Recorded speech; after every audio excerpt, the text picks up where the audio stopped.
Ah, bonjour, bienvenue en France. Je m'appelle Claude Monet. Oh, excusez-moi, I did not realize you did not speak French. Let me continue in English. As I was saying, my name was Claude Monet, and I was the father of Impressionist art.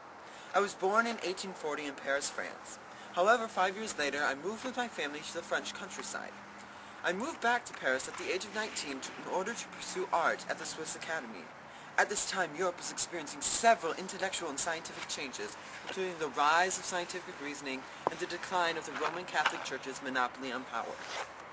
Unlike most of my contemporaries, I wished to break free from the intellectual age and paint with my heart and my feelings, and not with my brain. Thus, the Impressionist movement was born. I began to paint with the likes of Camille Pissarro and Pierre-Auguste Renoir, whom already had begun to pave the way for my new art form.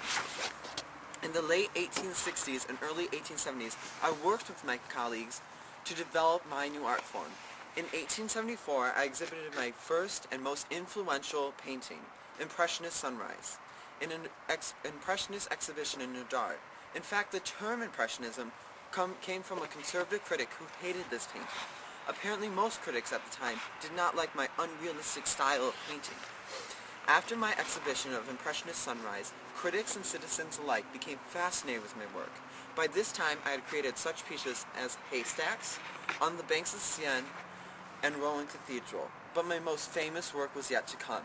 In the early 20th century, I became fascinated with the natural light and color that surrounded me, and I became determined at mastering these traits. I accomplished my goal with water lilies. This painting of aquatic plants was over 41 feet long and took 12 years to complete. Today it is housed in Paris. My Impressionist movement inspired artists and art forms, including Van Gogh and the Post-Impressionist movement.